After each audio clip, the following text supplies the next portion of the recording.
Nurture and support begins in 3, 2, 1. Hi, everybody, and welcome back to Nurture and Support, a recommendation podcast. I'm Kelly Toole at KELLYTHUL on Twitter, and with me, as always, advancing the Amazon Prime directive is Mel. Hey, everybody, I'm Mel at Karmic9 on Twitter, and it's great to be back again, another week. I don't know. I'm gonna have to find something else someone else's directive to promote. I don't know. Time to move on to a new overlord. Yeah, this one is still very reliable, and once again, they are right down the street from me. But you know, it's getting old. Maybe I should find a new one. I don't know. We'll see. Well, I could start introducing you like I do Matt. No, thank you. No, I might just have to. Maybe the 100 will be my new overlord. We'll see. Oh, yeah. I'm getting there. I'm not quite caught up yet, but that's tough when you see the 100 trending on Twitter, and then all of a sudden character names start showing up, and I'm like, you gotta catch up because this last episode, Crazy Train. I did my best to avoid finding out why, but I got the sense that there was activity that occurred. So we shall see. It set up a lot of craziness for this, a lot of worry and anxiety for this next week. So you need to catch up. I will do my darndest. So I'm going to run off and catch up on the 100, but I guess we better do some recommendations first. And so I will start off. Mine will be pretty quick for today. It's an app available on all platforms, and it is called 2 Dots. It's one of these kind of leveling games where the premise is pretty simple, and I think I should read the description from the App Store because they describe it quite well. Join 2 brave dots as they traverse the Arctic tundra, navigate fiery jungles, plunge into ocean depths in the #1 hit game in over 100 countries. This is the sequel. 2 Dots is the sequel game to Dots. 1 dot? Just to Dots, which seemed to me, if it's plural, it's at least 2 dots. But very simple premise. You connect dots. You can't go diagonal. It's got to be straight. And you'll get a level where you'll get started off, and there'll be a series of dots on the screen. And you'll just start to connect. If you have a bunch of red dots in a row, you can connect as many as you can to your heart's content, as long as you kind of stay on the right angles and those types of things. The trick is, when in doubt, make a square. Because if you can connect 4 dots in a square, it clears all of that color off the level. So this plays a lot like Candy Crush or Bejeweled, or a lot of these kind of level games where you're looking to kind of clear things off, have items at the top drop down to the bottom, get a certain level of points, or clear off so many dots at a certain level. And as it progresses, you get all kinds of cool power-ups. You can contain fires, you can build bombs, you can do those types of things. It's very simplistic in terms of its look, but it's also kind of very well done. So as you kind of move through the different levels, whether it's the jungle or the sea or those types of things, they've got really well done graphics. So it's visually very fun to do. What I like about it particularly is there's no time-based challenges in 2 Dots. A lot of these games, my letter game. Yeah. So life is stressful enough. I don't need a timer hanging on me. I don't make good judgments to begin with. I'm a kind of spur of the moment guy. I'm like, 2 dots, I'll connect those. It's just saying, take a second, look at the situation. No, those are 2 dots. I'm going to connect them because I'm done. Right. So you take something and so you lay a timer on top of what's already a bad habit I have, and not good. So this is to your heart's content. You can take as much time and think about it as much as you like. You get distracted for a second. It's not going to hurt you for there. But it's one of the games that's just in this general school of ones, like the letter game from last week, that you can spend many hours just fiddling away on. Each level is, they add new twists and turns on the different levels, complexity, power-ups. It builds in like many of these apps do. If you want to kind of, if you want extra this or that, you can pay a little bit extra to get some things, but it's really not necessary. You can just kind of cruise along very easily in it. It's visually very nice, and it's just a really fun game. And so I like to have a couple of these time wasters on my phone for situations where I need to waste time. And this one has done a great job, and it feels fun and fresh every time I do it. I'm not getting bored with it, and you've got like 584 levels to get through, so I got time. I'll be cruising through for a while. I'm not familiar with dots. I probably need to do a little bit of research. That was my question. I played dots, but it sounds like this has taken dots to a completely new place, because I don't remember dots being very complicated with regions and power-ups and things like that. But it's been a while, so I'd seen some people talking about 2 dots, but I've been wasting my time on the Impossible Letter game. So I haven't played 2 dots yet. I'll have to try, because I did play dots. So. Yep. So I'll have to check that one out. But yeah, I'm assuming some of the bigger pieces are that kind of migration to different lands and visuals and some of those types of things, and plus just some of the extra little goodies they put in there. But it's always heartwarming when you see I can make a square, because that's big impact to the game, huge to see. So square. So when in doubt, make a square. That's pretty much their training manual. It's like, when in doubt, make a square. It's a good plan. I like it. That's good. That's good. Might be the title of this episode. Who knows? Make it square. Yeah, I'm gonna have to try that one out. I'd seen, I saw somebody do a funny tweet about 2 dots earlier in the week, so I was like, I don't know that one. It sounds like it's a lot of people's new obsession, so I'm gonna have to try it. Yeah, cool. If I ever get past the turbulence level in the Impossible Letter game. Still there? No, I did get through that one, but I've hit another stalling point. So we'll see. Maybe this sounds less stressful, so I should try it out in between. Takes the timer off, which is... Yeah, that's a big problem. That makes a big difference. Yeah, cool. Well, my recommendation this week is going to be pretty short too, only because I don't really want to spoil what happens in this movie for anyone. Not that I think that would take away a lot of the enjoyment. Kelly, I don't know if you've seen this movie. I am gathering it must have been out in theaters last year. It's called Freaks of Nature, and it has Bob Odenkirk in it. Oh, goodness. No, how did I miss? I totally missed this. He's only in it for, he's got a couple of appearances in the movie. But this is prime snark material, and it does not have very good ratings at Rotten Tomatoes or IMDb or anywhere else. But I have to say, I completely loved it. I saw the DVD in the store the other day, so I really haven't done appropriate research. I was so excited to tell everyone about it. So I'm not sure when it came out. It was in the new releases, so it's come out sometime recently. But it is the story of a town named Dilford. And there are a few high school students that go to Dilford High. Only this is a strange little world we live in. Vampires and zombies are real and also live in this town and go to high school with the human kids. So it incorporates all of the tropes that we associate with vampires and zombies. There are quite a few tongue-in-cheek Twilight vampire jokes that are made. This is a spoof movie, if you can't tell. But, so we've got a town full of vampires, humans, zombies, and then the alien apocalypse happens. And that's when things really go to shit. So it's really fun. The general story centers around 3 of the teenagers. You've got a human. Okay. I'm sorry. Go ahead. Yeah, you've got the main protagonist is Dag. He is a human high school baseball player. There is a girl who was human at the beginning of the movie. Spoiler: she very quickly gets bitten by her not sparkly vampire boyfriend, who turns her into a vampire. And then we have the school genius, Loser, who becomes a zombie.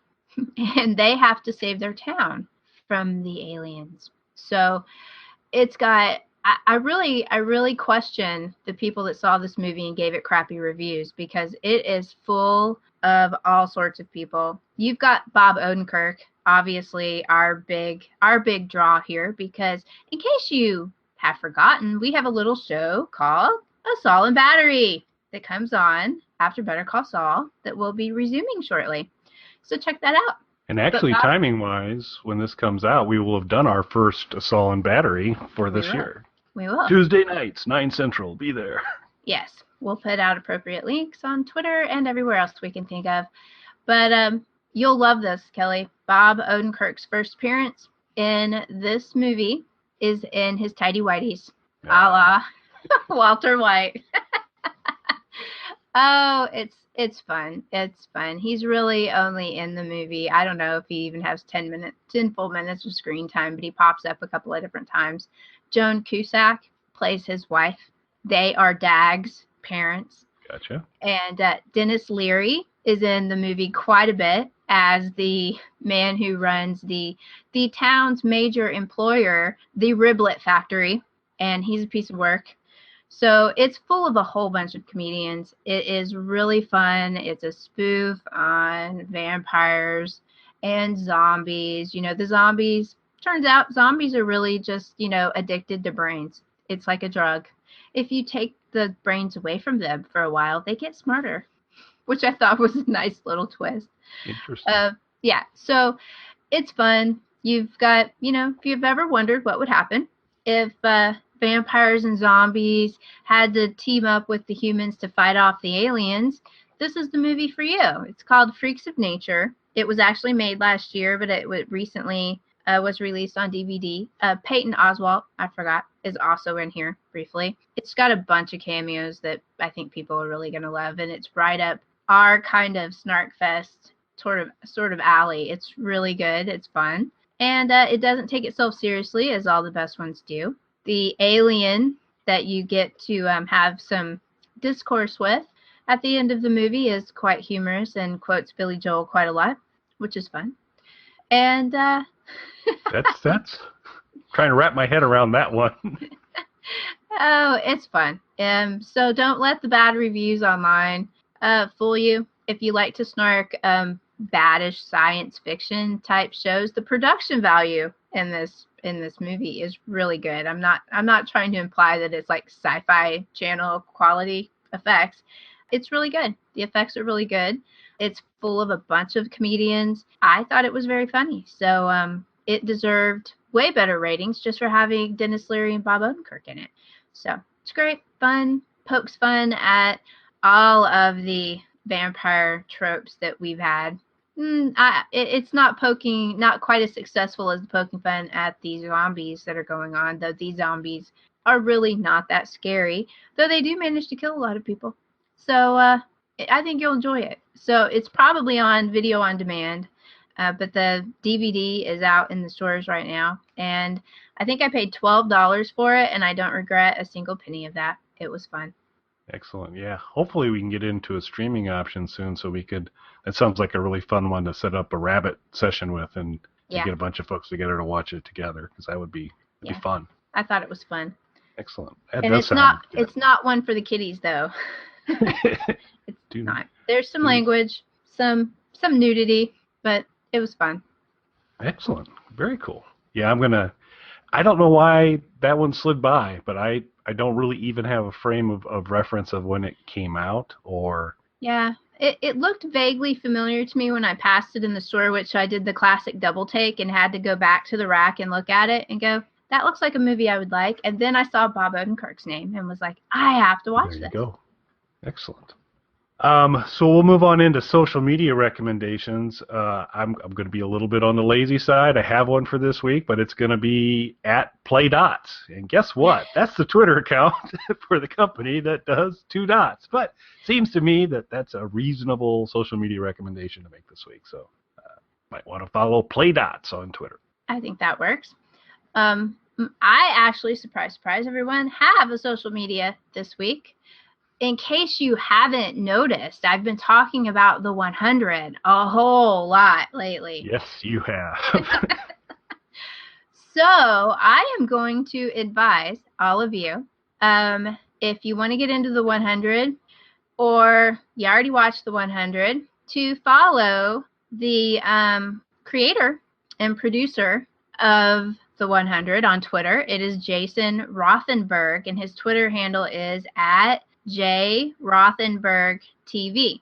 And I really, but besides obviously having a huge amount of love for the show, he engages with the rabid fans of this show like continuously. Excellent. It looks to me exhausting just watching how much he interacts with people, because when you get to the last episode that just aired, there were a lot of angry people. A lot of angry people. And he has been working nonstop since that episode aired, talking to people on Twitter and listening to their rants and not getting angry about it, which is really good, because there are a lot of angry people who are basically, you know, what happens in your favorite show and something bad happens, or you think they've ruined a character and you just attack.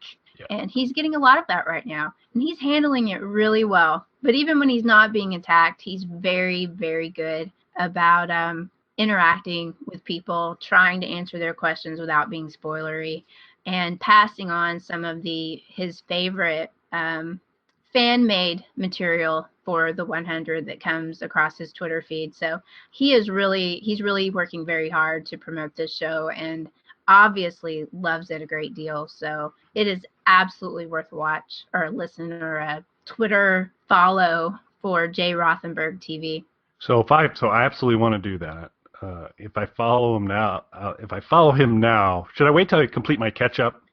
You might want to. Best? You might want to, because he tries not to obviously spoil anything, but you can't help it when he's retweeting some of the stuff that he's passing along, or even some of the answers that he's giving are going to give you some spoilers for this season, because right now there's a lot of drama going on. Okay. All right. I'll get caught up. But man, we got Saul, Walking Dead showing up, Better Call Saul. I'll find time, though, because I am truly enjoying it. Thanks for that recommendation. Cause the good thing about the 100 is it's not very long. There's only 16 episodes in the second season, and there's only 16 episodes this season, I believe, as well. So it's not one of those huge long ones like The Walking Dead. How many episodes are there per season? 16, 8 and 8. They'll split the season. 16? I think it's always 8 and 8. Oh, okay. So it feels like a lot more. Yeah, so these move pretty quick, yeah, and it's a great one. Cool. Also, if you get a chance, folks, so please do catch us on Assault and Battery. We'll be putting tweets and blog posts out and all kinds of ways to do that, but those will be usually, I think my vacation is going to screw up one of them coming up here in a few weeks, but they'll generally be the Tuesday night after Better Call Saul, 9 o'clock. We would love for folks to join us while we're going live and ask questions and tweet at us, and so we can interact some that way. But yeah, I love folks that take the time to interact and have passion about the show, and it sounds like he does it the right way. Rebecca Kennedy, who's a friend of the show, friend of Snark Alex. Rebecca was just on Criminal Minds, and she is one that constantly, you tweet at her, you're going to hear back from her, and it's not perfunctory. It's not just, she actually makes it a priority to be responsive to folks. And that makes it a lot easier to like their work. It makes it a lot easier to tune in, and I know it takes time, especially when you've got excitement brewing. And I don't know and I'm sure that he had to respond to a lot of tweets that probably weren't the kindestly worded. No, there's a lot of anger out there. Awesome. Well, I want to catch up and find out what the anger's about, but we'll have to do that. Cool. I'm not going to pick on Matt this week. I just don't have it in me this week. I just want to say thanks, Matt, for doing the voiceover stuff you do for us, and he will give you all the information on how you can connect with us on iTunes and the blog and email and Twitter, etc. And look forward to talking to everybody again next week. Bye, everybody. You can contact us on our website, nurtureandsupport.net, or email us at nurtandsupp@gmail.com. That's NURTANDSUPP@gmail.com. Or tweet us at nurtandsupp on Twitter. Nurturing and supporting. Turn it.